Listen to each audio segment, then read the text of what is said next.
Hi there, smart drivers. Talking to you today about left-hand turns. Left-hand turns, if you are a new driver and experienced drivers as well, if you're going to get into trouble, it's on a left-hand turn. You're going to be T-boned. Today, we're going to give you strategies and tips to be a safer, smarter driver when making left-hand turns.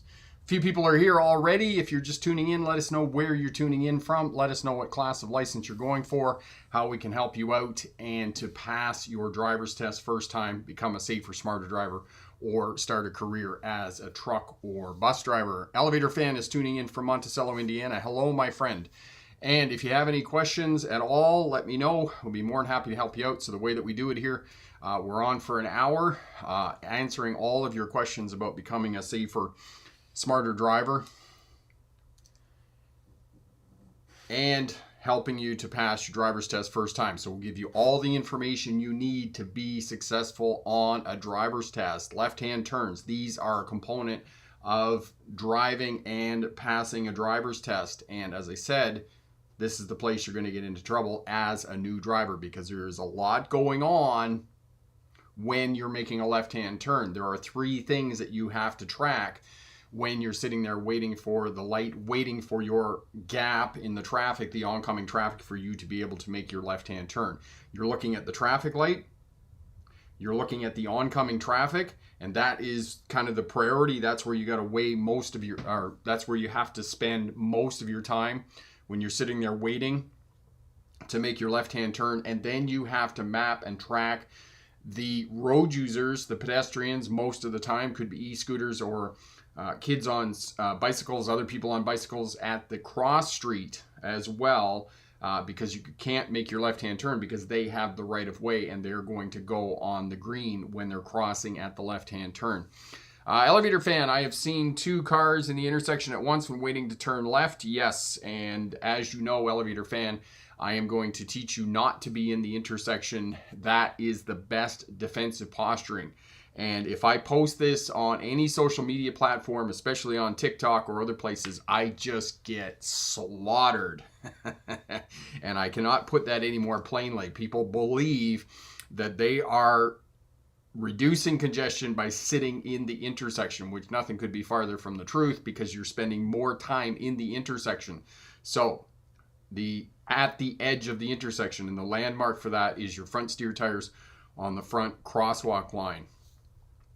PM, hello from Ontario, giving my G exam this week after I failed attempt at G exam. Okay, so what was the feedback you got on your test there in Ontario? And Sean, hello Sean, tuning in from Brooklyn Park, Minnesota. Hello, hello. And again, if you have questions in the comments, we'll do the best we can to help you out and to get your license first time, become a safer, smarter driver, or start a career as a truck or bus drivers.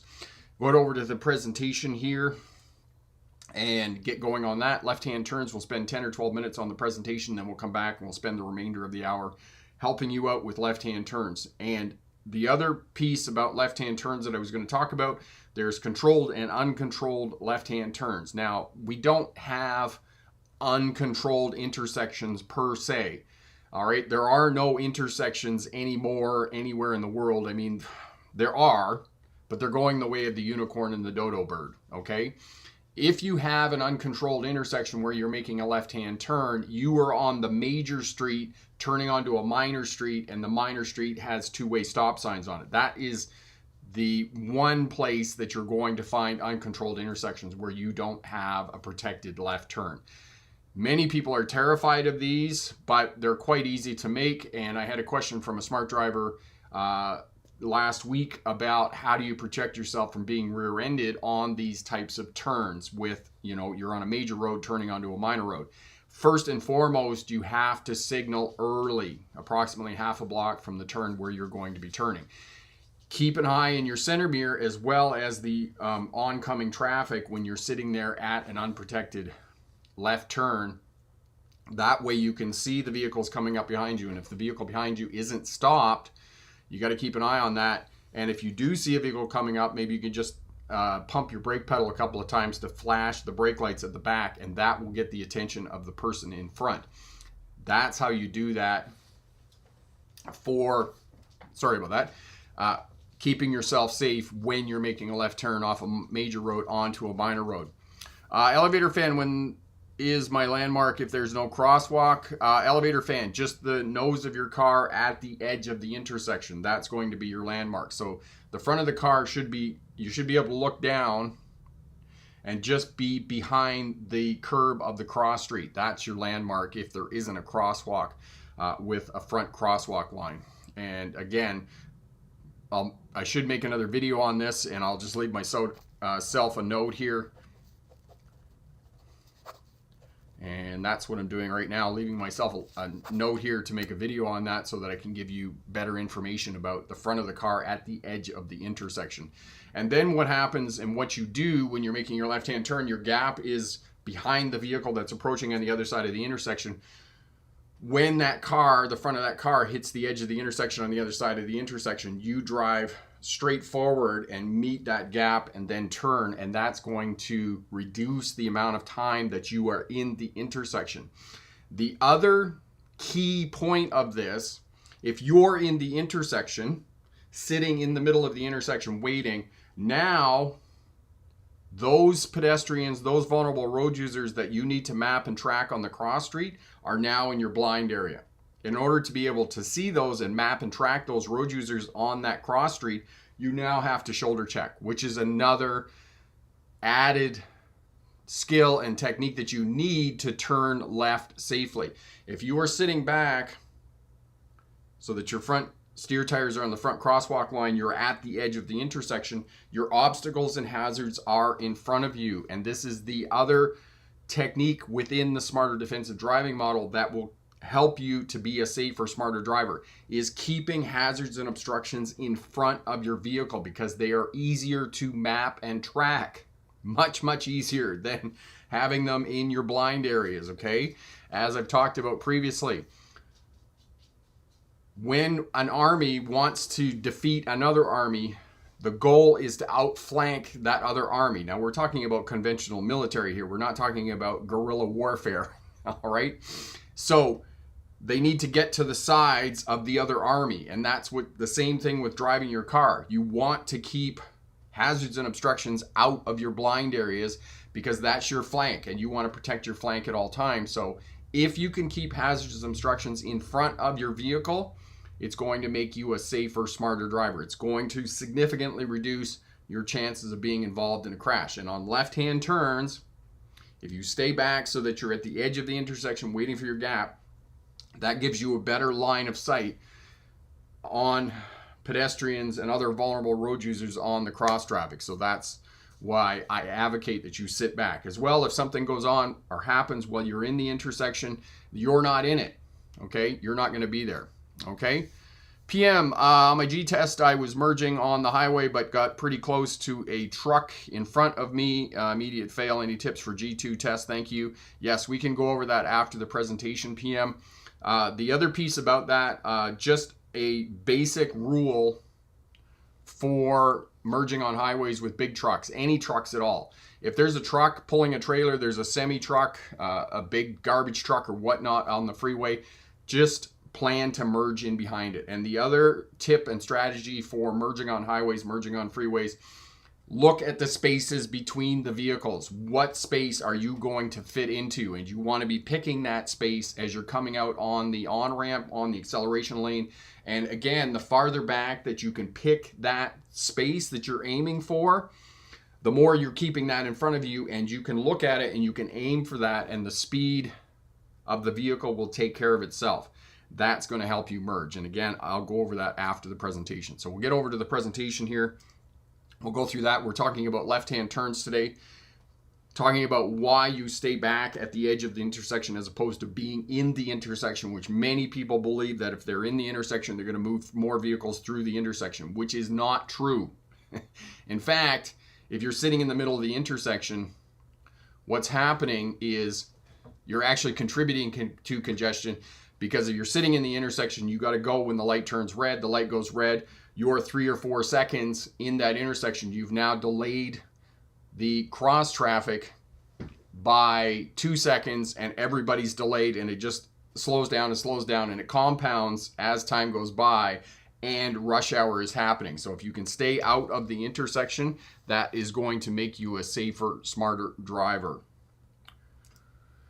All right, for those of you new to Smart Drive Test, my name is Rick August. I was a truck driver during the 1990s. I hauled freight between Ontario, Canada, and the United States, mostly east of the Mississippi. I did make it out to the west a few times. But as I said, east of the Mississippi, hauled LTL freight, which is called less than load, which means you have 6 or 8 drops. Drove into New Jersey, into New York City and whatnot. So drove truck down Broadway in New York City. And that was challenging to say the least. And I can remember when I first went to New York City, they said to me, oh, you just go across the GW Bridge, take the first exit, and you go down and you're right on Broadway. You make a right. I remember them saying that to me, and it was the 3rd time that I went to New York City that I didn't miss the exit, because the exit off the GW Bridge to get into Manhattan and onto Broadway is right on the bridge. You don't even get off the bridge, and there's the exit. And it took me 3 times before I figured that out, that it was the exit was still on the bridge to get into onto the island of Manhattan, so that you could make the right onto Broadway and get down through Manhattan in the big truck. While I was going to university in Australia, drove buses for Greyhound and one of the regional bus lines there as well. Became a licensed commercial driving instructor in 1997, and most of my experiences with semi trucks, most of my experiences with buses, and interesting story about that. So I taught truck drivers and bus drivers my whole driving school career while I was working at driving schools. And 3 years ago, I thought, okay, there's Gavin came to me. He was on the channel. He lived here in Vernon. I said, and he had failed his driver's test. And I said, hey, let's get together. We'll shoot some videos, and I'll teach you how to pass your driver's test.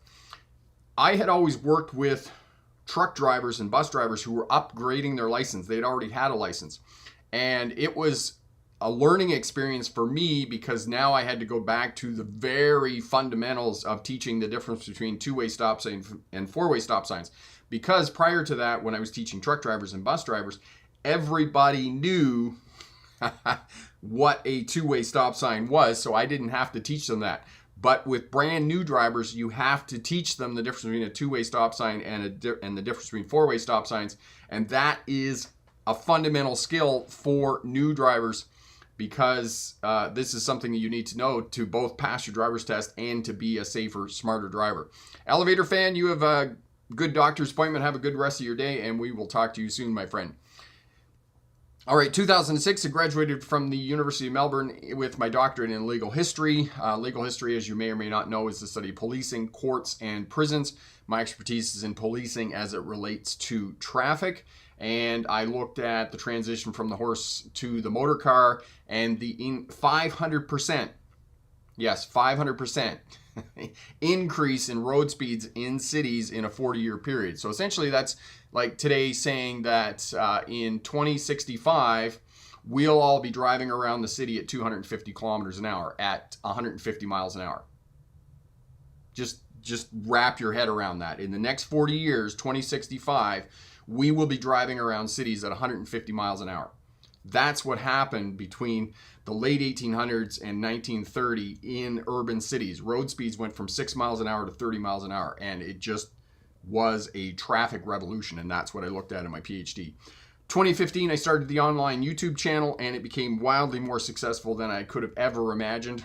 And we've passed 300,000 subscribers. We're on our way to 500,000, and great stuff here on the channel. Great things happening. New website, courses, defensive driving courses, smarter defensive driving courses that will help you to be a safer, smarter driver. So you can check all that out at smartdrivetest.com. All right, info to check out. Left-hand turns gone wrong. Have a look at that. It's down in the description as well. Pass first time the podcast over at the Smart Drive Test website, and you can find the link for the podcast over there. All right, dangerous.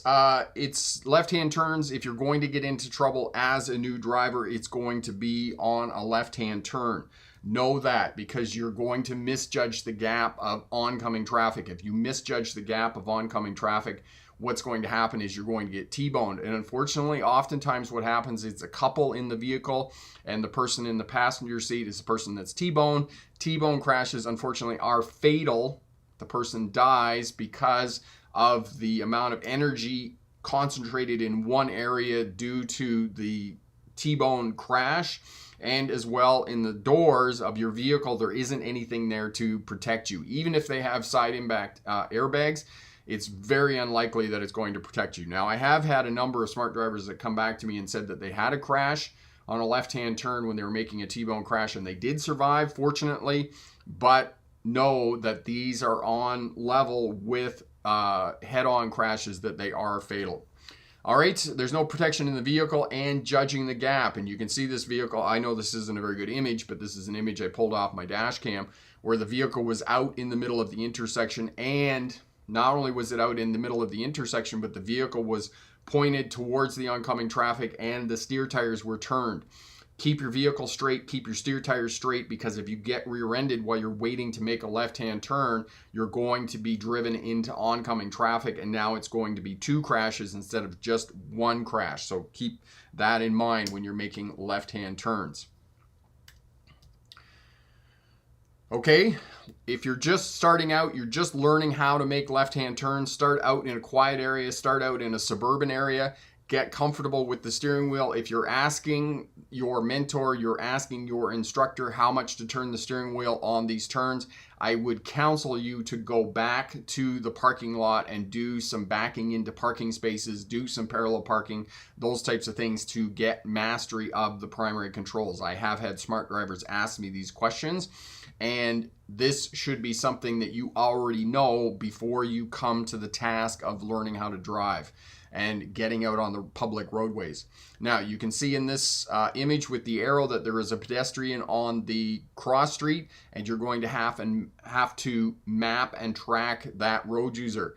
The distance between your vehicle and pedestrians when you're making turns is a half a lane of traffic between your vehicle and the pedestrian if they're going away from you, and if they're coming towards you, you need at least 1.5 lanes of space to do that safely. And when you're passing pedestrians, vulnerable road users, cyclists, and those types of things, 3 feet, 1 meter of minimum space. And yesterday, I was walking Striker, my dog, and I'm walking down the road, and I see this car. I'm approaching the intersection, and the vehicle is making a left-hand turn in a residential area. There's no traffic, 0 traffic, and the person drives right next to me within 2 feet. I actually backed up off the street onto the nature strip so that I had space between me and the vehicle. And and it turns out to be a driving instruction car. And I'm like, dude, I actually wanted to walk back because they stopped a half a block up the road and knock on the window and say to the examiner, you know, your student just failed their driver's test. That is an automatic fail on a driver's test. If you crowd a pedestrian, a vulnerable road user in your car, that's an automatic fail on a driver's test. There's all kinds of room there. You can move over into the other lane. You do not need to be crowding a pedestrian, especially me, because in my car, nice, calm awareness. But when I'm walking or I'm on my bicycle, I am 0 to 100 in terms of anger, and it really annoys me. Why can't you be over in that other lane instead of 2 feet away from me? All right. All right, every turn, shoulder check, shoulder check, shoulder check. And this is the most common reason why drivers taking their driving test fail, okay? Minimum 2 times every turn. If you're sitting at the turn waiting to make it, you may have to shoulder check a 3rd time immediately before turning. But create the habit so that you're doing it every time you turn, looking into your blind areas. And yes, I know that some people are going to say to me, well, I have blind spot detectors on my car. I have convex mirrors on my vehicle. I don't need to shoulder check. That's rubbish, okay? Technology is simply a backup. It is simply an aid to keeping you safer when you're driving. Unfortunately, what happens is people begin to rely on that technology, and it is not the purpose of that technology. It is the same thing with a backup camera. Don't just use your backup camera, okay?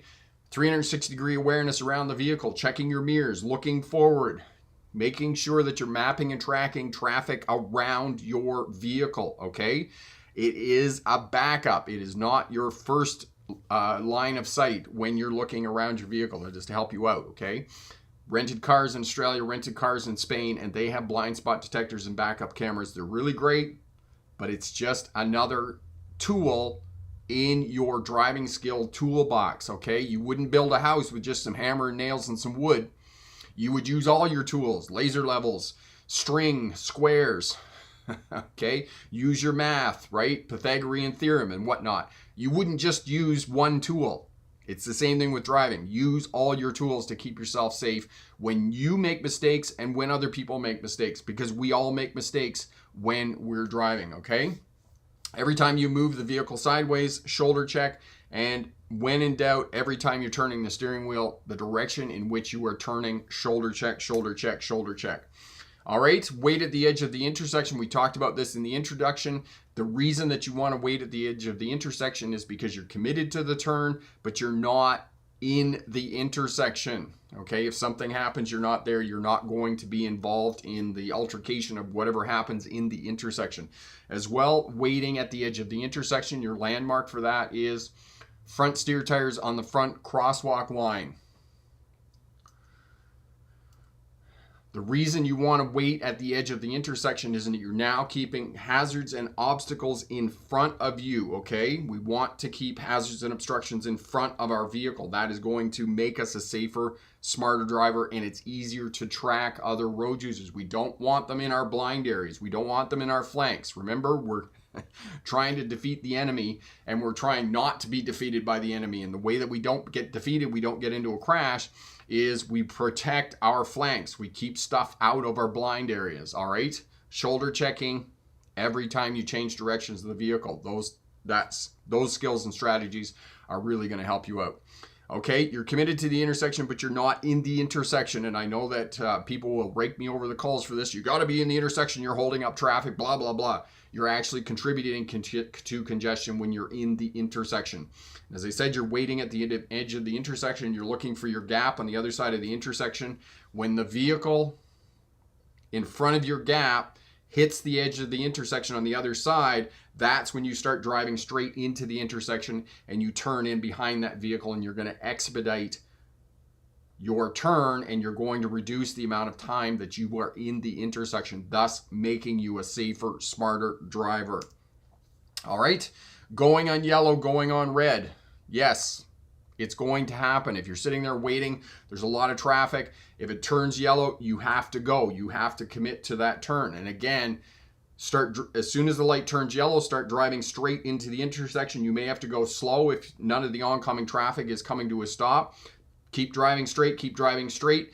Check, triple check, double check, quadruple check that oncoming traffic is coming to a stop. When you're absolutely sure that oncoming traffic has come to a stop, then execute your turn and move through the intersection. But if the light turns yellow, the light turns red, you own the intersection. You need to clear that intersection on the left-hand turn. Okay? The other piece about it, as I said, staying back at the edge of the intersection allows you to map and track vehicles in front of you, is that sometimes there's going to be a right turning lane on the other side of the intersection. This is part and parcel of this is part and parcel of mapping and tracking road users on the cross street. Right turning vehicles on a slip lane at a complex intersection are part and parcel of mapping and tracking road users at that intersection. Now, most of the time, the right slip lane, when you're making a left-hand turn, will have a yield sign, but that does not mean that that right turning vehicle is going to stop or give way for you. They may just plow out into there. Now, the other piece about left-hand turns, left lane to left lane. Let me repeat that, left lane to left lane. You want to go into the left lane.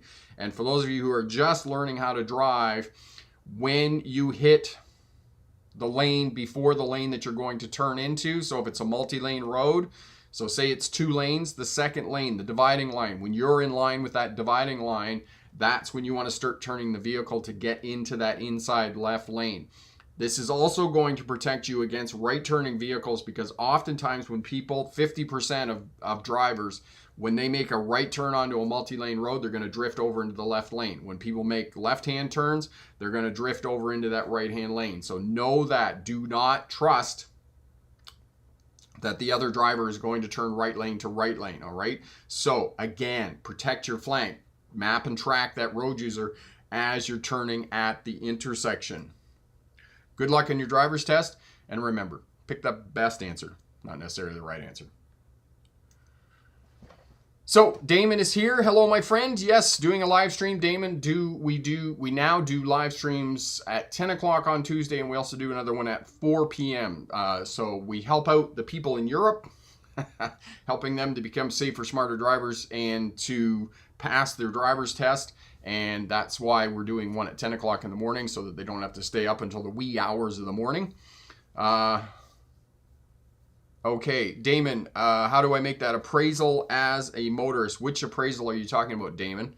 Evan, my friend, on the freeway in ideal conditions, have a 6-second following distance because your following distance on the freeway is double of that on main roads. Evan, that's actually not true. 6 seconds is tremendously far, okay? The reason that we measure in time, Evan, is owing to the fact that speed is time over distance. So as your speed increases to 60 miles an hour, you're now traveling approximately 100 feet per second. It's about 95 feet per second.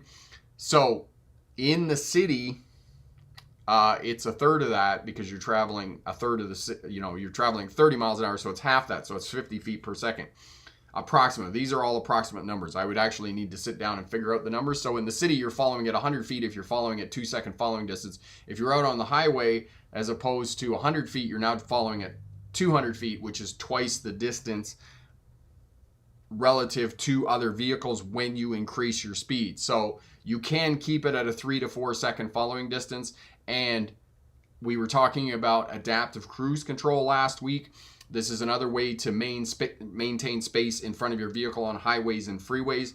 And you can set adaptive cruise control at 2 seconds, 4 seconds, 6 seconds. I advocate that you set it at 4 seconds out on the highway. That is an ideal following distance out on the highways for adaptive cruise control.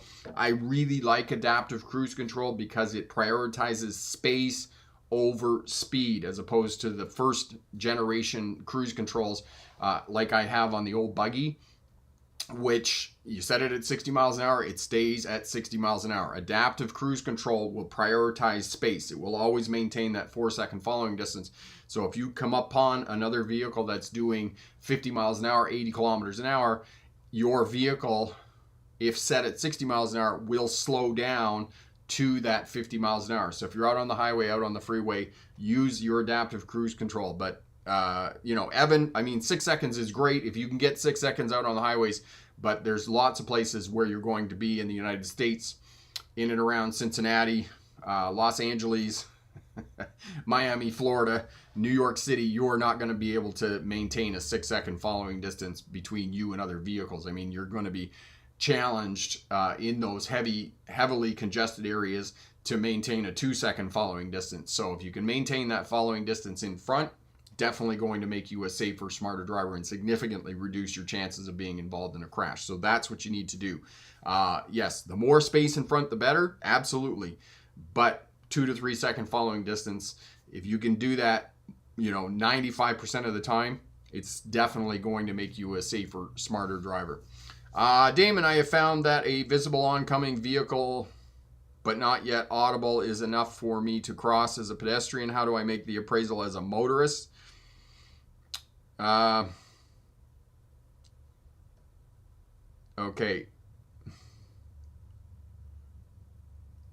I'm trying to figure out this question, Damon. I'm not sure what you're asking me in terms of, I don't know. I can't visualize the situation which you're trying to ask me a question about. So are you making left-hand turns? Is that what you're asking me about? Because on left-hand turns, say for example that you're at a complex intersection that has 4 lanes, right? And you're trying to make a left-hand turn with oncoming traffic, you're going to need 6 to 15 seconds to move through that intersection and clear that intersection. So that means that you're going to need a 6 to 8 second gap. And what I'll do is I'll put the video down in the description for you on judging gap and how to determine gap. Gap is going to be determined by time. Okay, you're going to need a certain amount of time to complete a maneuver. So moving through an intersection, making a left-hand turn safely. And one of the things you can do is you can go out to an intersection and you can start counting how far away a vehicle is from the intersection. And it's like 1001 dinosaurs, 2002 dinosaurs, 3003 dinosaurs, those types of things, and start counting. And then when you're moving and practicing through the intersections, figure out how long it takes you to turn. So if you're on a major road turning onto a minor road, then you can say, okay, it takes me 4 seconds. That vehicle is 4 seconds away, therefore I have time to do it. It's difficult to teach judging gap in a video. It's difficult to do it online. It's best taught in the vehicle. So if you can find a mentor, if you can find somebody that you trust to go out with you in the vehicle, that's going to help you out, because they'll be able to say, okay, no, you can't go. Yes, you can go. Yes, you need to accelerate heavily to be able to make this turn, and those types of things. Okay, traffic entries. Yeah, so left turns, again, find yourself a mentor, go out with you in the vehicles and those types of things. I can put up the video for you on judging gap, but again, as I said, it's difficult to teach in a video or difficult to explain because it's something that is experiential. It's something that you need to be in the vehicle and actually be doing. And this is why this is another reason why new drivers get into and this is why new drivers get into trouble when they're learning how to drive, because they misjudge that gap and they get into a crash on a left-hand turn. And I was the same. I can remember when I was, young, and sometimes, I misjudged a gap on a left-hand turn and the vehicles had to come to a screeching halt so they didn't hit me. So they helped me out and I didn't get into trouble on a left-hand turn. But again, unfortunately, there are a lot of crashes at intersections. More than 40% of crashes happen at intersections, right? And it's the place where we're most likely to encounter vulnerable road users. And high-income countries, the United States, Canada, Europe, other places in the world, 25% of traffic fatalities are pedestrians. In low-income countries, Africa and other places, pedestrians, vulnerable road users make up 50% of traffic fatalities. So know that this is the place where you're going to encounter vulnerable road users, and it's the place where they are most likely to be hit by cars and whatnot. So I hope that kind of answered your question, Damon. I tried to explain it as best I could to you, but it is challenging, definitely on a left-hand turn, right? And left-hand turns, again, coming back to staying at the edge of the intersection, waiting for your gap on the other side of the intersection. There's two reasons for doing that. There's less time in the intersection because you're committed to the turn, but you're not in the intersection if something happens, right? And you keep hazards and obstructions in front. You don't want them at your flank, right? You don't want them in your blind areas, because that's the no-go place. That's not where you want hazards and obstructions, because you can't map and track them. You want hazards and obstructions over here. Now, in keeping with that, you have to move your head to observe correctly when you're driving. And when you're sitting at the edge of the intersection, depending on where the vulnerable road user is, depending on where the pedestrian is, the cyclist or whatnot, you may have to move forward at the hips or move back to see around the A-pillar, okay? The A-pillar is the steel on the two sides of the windshield that hold the windshield in. That's called the A-pillar. And it can create a blind spot when you're turning, when you're driving the vehicle. So you may need to look forward and back to be able to see around that so that you can map and track the road users on the cross street when you're making your left-hand turn. The other piece of this is that you need to be looking at the right-hand turning lane, okay? Reiterating that, saying that, map and track them, because most people on multi-lane roads do not turn right lane to right lane. They do not turn left lane to left lane. They'll turn right and then they'll drift right over to the left lane without shoulder checking, without signaling. All right? Social driving, the problems of social driving, the challenges you face every day you're out on the roadway with other traffic, okay? And if you think that you're going to go out and drive and other drivers aren't going to cut you off, that other drivers aren't going to, they're going to signal every time they change direction of their vehicle, they're going to shoulder check and those types of things. It's not going to happen. Okay? Expecting other drivers, expecting other road users to not do something goofy when you're out on the roadway is like going to watch your favorite sports team and expecting the other team not to score. It's not a reality. Okay? People are going to do something goofy. And if you can maintain that space in front, that 2 to 3 second following distance that we were talking earlier about with Evan's question, it's going to reduce your chances of road rage. Because tailgating, rear end crashes are the number one crash in North America, in the United States and in Canada, right? So if you can have more space, it's going to reduce your chances of being involved in a rear end crash. What happens is tailgaters, and we talked about this last week in the live stream, was tailgaters. People drive slow. People behind them tailgate them because telling the person in front that they're going too slow, it's a way of communicating that you're going too slow and you need to speed up because you're in my way and it's me first, right? So then the person in front feels like they're being tailgated, so then they slow down to tell the person behind them that they're tailgating. And the person behind tailgates even more. All right, so you need to keep that 2 to 3 second following distance in front of your vehicle so that, you can drive your vehicle and drive for the person behind you, the goofy person behind you that's tailgating you, right? And if you do have tailgaters, some of the things that you can do, if it's a multi-lane road and you're driving the left lane, move back over to the right lane. If there's a safe place to pull off the roadway, then pull off the roadway and simply let them pass. If they are too close and you're feeling that it's dangerous and there isn't any place that you can pull off the road safely, pump your brake lights just to flash your brake lights and get their attention and say, hey, you're following too close, because unfortunately it's going to happen, right? And so those are some of the strategies you can put in place when other vehicles are tailgating you. Damon, that far side curb lane is where you get ambushed when crossing an intersection. Yes, it is. Okay, so you need to map and track that. And the other reason that left-hand turns are complicated, as Damon just said, you're looking over here and pedestrians step off the sidewalk, step off the footpath into traffic. And, they just think, they're susceptible to social driving too, because this is part and parcel of what you're dealing with. They just, they're going to stop. But cars don't always stop. And this is one of the things that I've taught my children is road sense. Never trust drivers. I mean, don't get me wrong. I love drivers. I teach driving. I love I love driving. And I mean, it's interesting. You read all the stuff on social media and Twitter and all these cities that they're making and they're building, and they hate cars. There's no doubt about it. We are in an urban planning stage of we hate the motor car. Bicycle lanes and walking paths and all those types of things, which I think is absolutely hilarious, especially in North America with countries, not just the United States but Canada as well, that grew up with the motor car. We love our cars, right? And now we're building cities that we hate the car.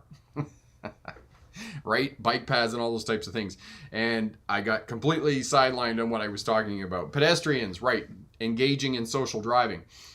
They just step off the sidewalk thinking that you're going to stop. So road sense, my kids, that's what I was talking about.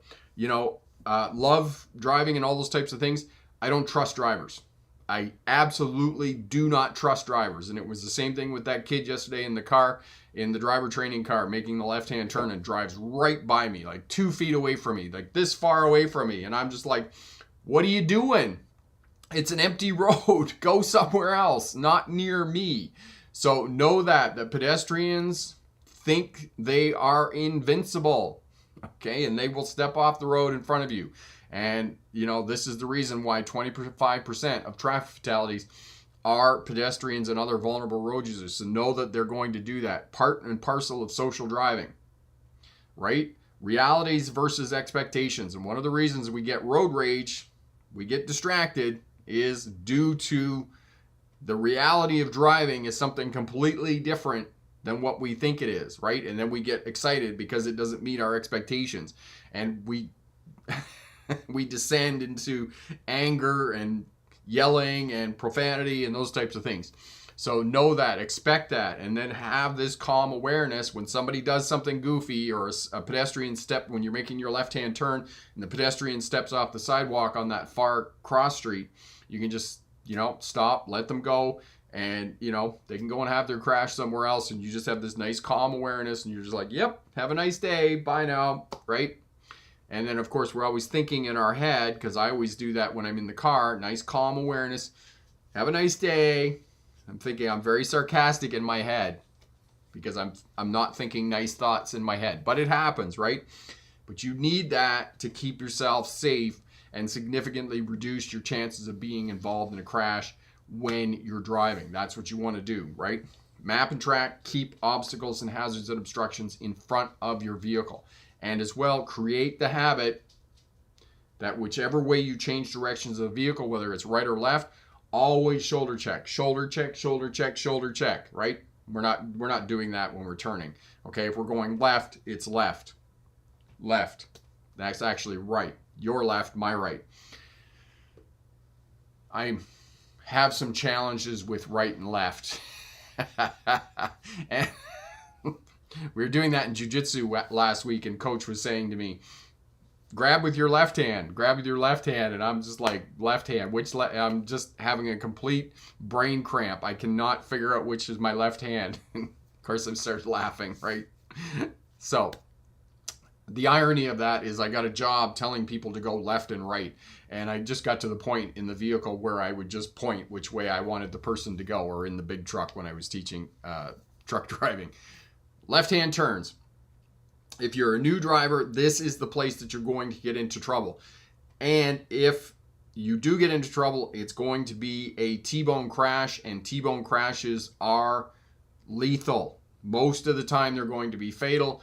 And the unfortunate part about T-bone crashes being fatal is that it's often a couple in the car, right? And it's often your partner, your spouse, your boyfriend, your girlfriend that gets hurt due to that injury. Now, if you walk away from a T-bone crash, you were being looked after by whatever powers that you believe in. So know that, okay? So be careful on left-hand turns.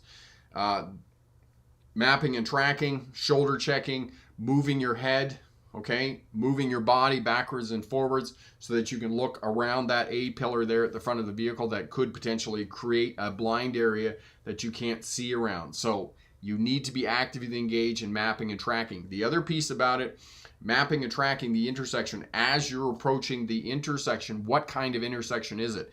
Is it an intersection where you don't have any controls? You're turning from a major road onto a minor road. As I said in the introduction, as I said earlier, I had a smart driver ask me a week or so ago about how to not be rear-ended when you're making left-hand turns at unprotected left turn. So there's no traffic lights, there's no signals, there's nothing to protect you. So first and foremost, signal early, because biologically our eyes are attracted to light and movement. So we're attracted to that flash of the light on the back of the car. Now, if you're sitting there, you're watching your center mirror, you're watching oncoming traffic, you're waiting for your turn to make your left-hand turn, and there's a vehicle coming up behind you and it's coming up quickly, pump the brake pedal a couple of times. You have to take your foot right off the brake pedal and then pump it again. That will flash your brake lights on the back of the car and get the attention of the vehicle, the driver behind you, to indicate that you are in fact turning, right? That's another strategy that you can do. But you need to have that awareness when you're sitting there waiting to make your left-hand turn, looking in the center mirrors, looking in your wing mirrors, and watching and monitoring, mapping, tracking the vehicles behind you to ensure that they do not run into you, right? And you can get that flashing of the brake lights to prevent them from running into you on the back end there. That's what you need to do to keep yourself safe on left-hand turns.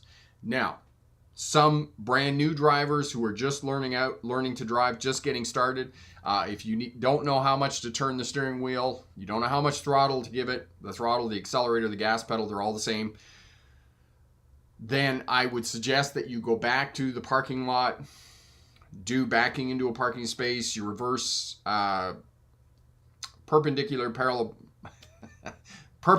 park, backing into a parking space, doing 3-point turns, Parallel parking, get some cones, those 1 meter, 3 foot tall delineators, and go to a parking lot and do all of that.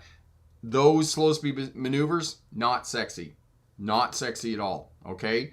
However, if you spend some time doing those will make you a safer, smarter driver overall. They will improve your overall driving. 2 things that you learn from working in a parking lot is that you learn mastery of the primary controls, the steering wheel, the accelerator, and the brake. Okay, you learn how those 3 things work together. If you're driving a manual transmission, as most of you in Europe will be, you're also going to learn clutch control. So you're going to get mastery of the primary controls, and more important, you're going to figure out where your vehicle is in space and place. Where is your vehicle in relationship to other cars, to other pedestrians, and how to stay away from those other pedestrians and other vehicles on the roadway. Jake, I have my driver's test tomorrow, and I've been watching your videos for hours. Jake, that's awesome. And Jake, have you taken some driving lessons as well, in addition to watching all the videos? But I'm sure that you got all the information you need to be successful on your driver's test. Good luck on that.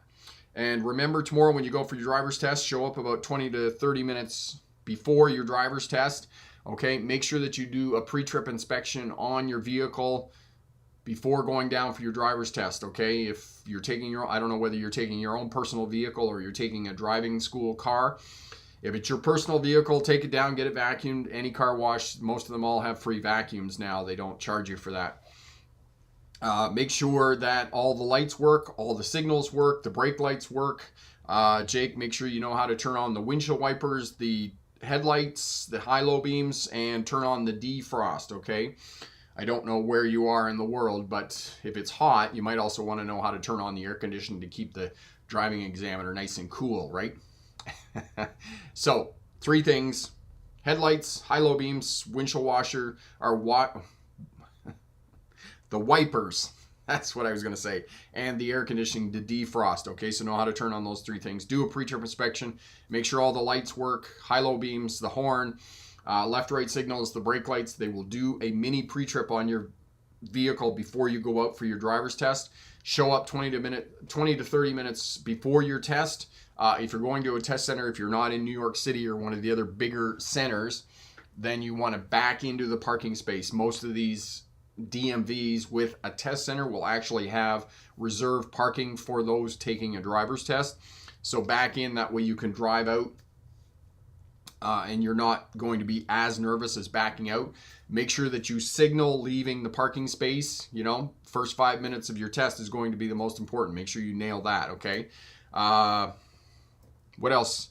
Show up, bring 2 pieces of ID. Make sure you bring your driver's license. If you wear prescription glasses, make sure you wear bring your glasses, right? Money, costs money to take your driver's test, so know that. And registration, insurance, make sure the seatbelt works, the door works on the passenger side, make sure that the seat is secure on the passenger side. And I think that's pretty much it. Chandler, I am confused about 2 cars turning left at the same time. Chandler, are you talking about 2 cars on opposite sides of the intersection turning left at the same time? Is that what you're talking about? Because that happens a lot, especially at multi-laned intersections. They will have protected left turns, so they'll have a left turn arrow. This side of the intersection will turn left, and this side will turn left, okay? Now, you just proceed straight into the intersection, and when you can see past and make sure that there isn't any oncoming traffic, then you turn left. Now, a note of caution for protected left turns. Make sure that the oncoming traffic is in fact stopped. Don't assume that the oncoming traffic is stopped, all right? My son and I were walking down at the main intersection here in town. I don't know, it was about a year ago now, and protected left turn, they're turning left at the major intersection. You know, this lane and this lane, east and west, are turning left, and motorcycle rider, big Harley Davidson coming around on the left turn, the protected left turn, and I'm not sure what the person was doing here. They weren't paying attention, but all of a sudden started driving straight into the intersection. Now, they were going at a slow speed, so the Harley Davidson driver go, whoa, and he kind of weaved out. You know, he's like, what are you doing? It's not your turn, mate. And so Again, even though you have the protected left, still make sure that that oncoming traffic is in fact stopped before proceeding around. Angel, do you have any tips for night driving on highways that isn't well lit? Yes, Angel.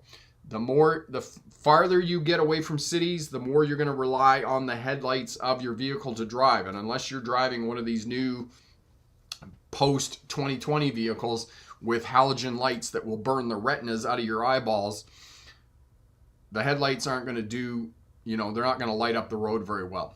So you have to look for landmarks along the roadway. First and foremost, traffic, other traffic on the roadway, because 95% of the time, other traffic is in fact going to drive on the roadway, right?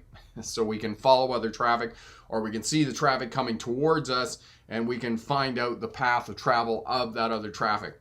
Utility poles, traffic signs, reflectors, all this is going to be part and parcel of the roadway. Intersections, you will figure out where intersections are by the cross traffic going by. Buildings and houses along the roadway will also serve as landmarks. And then finally, the other piece, if you're driving through a wooded area and you kind of look up to the sky, you can see the cut through the trees and see the sky there. Now, it's going to depend on how much light there is and those types of things, but all those landmarks is what you're going to be looking for at night when you're out on the highway. But first and foremost, other traffic. Now, I know that for some people driving at night, animals are going to be a bit of a concern. Look out for the signs. Know that there are deer in the area, moose, bears, whatever animals. I mean, if you're in Australia, you're in Europe, it's going to be different animals, but they are going to cause havoc and those types of things. Deer whistles, they're an option. They don't work. Okay, I know that. I've talked to other people as well. My friend Tim, who's a retired police officer, we've talked about this. My experience with animals on the roadways at night, there isn't anything you can do about it. You're going to hit them, okay? Deers, kangaroos, when I was driving in Australia, driving buses, I've had these experiences, and unfortunately, there's not too much you can do about it. So, but first and foremost, tips for night driving, follow the other traffic, figure out where the road is going. I learned this some years ago when I was teaching truck driving. And in the wintertime, most of the time it's dark, even at 6 o'clock in the morning when you're leaving for a highway trip with the student. And you realize pretty quickly that the student doesn't know how to figure out where the roadway is. And road signs, as I said, are oftentimes located near the path of travel of the roadway. As well, they will give you directions of when the road curves to the left or the road curves to the right and whatnot. So pay attention to road signs as well, and those will help you to locate the roadway. And, looking far down the road as far as you can to identify other traffic on the roadway and figuring out where the road goes. All of that's going to help you out. Chandler, two-way unprotected, one lane, enough room for both cars to turn left at the same time. Again, Chandler, one of the other things you can do, one lane, enough room for both cars to turn left at the same time at an intersection. Again, you can both turn left at the same time. It's just a matter of whether you're comfortable with that happening. Now, I can say for me personally, I drive a lot in the suburb and residential areas with two-way stop signs, four-way stop signs, unprotected turns, and those types of things. This is something that does not happen very often. Once, twice a year, okay? And again, it's part of those chance events. And I'll put the video up down in the description after I get done here on 10 potential chance events that could potentially fail you. And that's one of the other things is, Chandler, is when you're making a left-hand turn and you're on those roadways and you're both turning left at the same time, right? You want to go slow so that you can see oncoming traffic. And if you're not sure, just wait for the other person to go and then proceed with your left-hand turn. But you can go at the same time. But again, it is absolutely critical that you wait until you can see the oncoming traffic before 100% committing to that left-hand turn is what you want to do to keep yourself safe. Rob, how do I know if I have enough room to switch lanes? Rob, couple of ways you can know that. First, you got a shoulder check, and as well, when you look in the side mirror, the car behind you should be in the upper third quadrant of the side mirror, okay? That's how you know you have enough room. The other piece about this, and this is so you've determined, you've seen them in the upper third quadrant of your side mirror. You've shoulder checked, you know that they're back there. So lane changes, I'll put that video down in the description for you after the video here, Rob, so check that out on the lane changes video. And the other piece about that is mirror signal shoulder check. So you're going to put your signal on minimum 3 flashes before you start moving over into the other lane. The reason that you need minimum 3 flashes, the first one is for the vehicle behind you to get their attention. The second flash allows them to locate you, and the third flash allows them to do something, okay? As well, mirror signal shoulder check, 3 flashes, you look forward, check again, okay? Check your wing mirror again, check your side mirror again. The reason that you signal and signal appropriately is due to the fact that if there isn't enough gap, the person behind you is going to slow down and create space, or they're going to speed up and pass you and they're going to create space again. And I know that lots of new drivers get upset when passes them. If they speed up and pass you, they actually did you a favor because they got out of your way and now you can make your lane change. So that's the other way to do it. And then finally, if you want to get really defensive about what you're doing when you're making lane changes, so mirror signal shoulder check, look ahead, look again, and then move over and crowd the left side of your lane. And this is what we do in big vehicles. This is what I do in semi-trucks. I will move over to the left, pause just before I start moving into the other lane, and then if I don't hear any horns at that juncture, then I commit to the lane change, okay? So that's how you can figure out if you have enough room when making lane changes. But as I said, I'll put the lane change video down in the description after we get done with the video or with the live stream here, and have a look at that, and that will really help you out with making your lane changes. But again, shoulder check, the vehicle behind you should be in the upper third of your side mirror, and that will determine if you can safely make a lane change from one lane to the other. All right, so chance events, I talked about that, and there's a whole video on that, on things that, you know, you're out driving around, yellow lights, for example. Do I come to a stop? Do I proceed through the intersection on a yellow light during my driver's test? You might go out for 10 driving lessons when you're preparing for your road test. You may hit a yellow light one time in those 10 driving lessons, or you may not hit it at all, right on a red light, okay? It's not something that you can go out and just practice, all right? Know that if you're gonna make a right on a red light, if there isn't any traffic, you have to do it during a driver's test. If it's busy and congested, yes, you can wait for the green light before proceeding with your right test. Stop at the right stopping position. It's going to be a stop line for the most part. Give way to all other road users, pedestrians, and whatnot. Move up to the edge of the intersection, give way to traffic on the cross street, and when it's clear, then you can proceed. Years ago, had this goofy truck driver. He was cheap, didn't want to spend any money on lessons. Unfortunately, it took him 3 attempts to come in and take the driver's test, and you have to understand that you have to rent the truck every lesson. You have to go up for 4 hours. It's about $800 to take your driver's test, to rent the truck from the school. Anyway, we come up to this T intersection. I told him to make a right at the T intersection with the traffic light. He comes up and he just like turns around the corner, and I started laughing. I'm like, what was that? He's like, what are you talking about? I can turn right on a red light. I said, yes, you can, after you come to a complete stop at the correct stopping position. But I said, you just failed your driver's test. So these are chance events that potentially could happen, but you have to deal with these situations, because your job when taking a driver's test is to demonstrate to the examiner that you have due care and control of your vehicle in changing traffic conditions. And these are some of the things that could potentially happen when you're driving. Emergency vehicles, if you don't get your vehicle pulled over to the nearest shoulder and stop immediately, it's an automatic fail on a driver's test. And I know I was teaching a defensive driving course in Maryland. One of the students, you know, had been driving forever. A good old boy from South Carolina said to me, oh, I could pass the driver's test. And we're out, he's driving the car, and the emergency vehicle went by and he just rolled past it. And I said, you just failed your driver's test. Know that.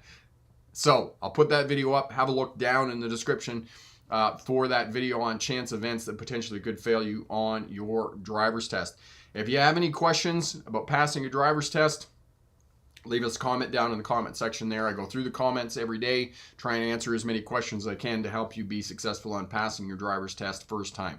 You passed your driver's test in the last week or so. Good luck on... If you passed your driver's test in the last week or so, congratulations on that. Again, ask us any questions in the comments, hit that thumbs up button, and remember, pick the best answer, not necessarily the right answer. Have a great day. Bye now.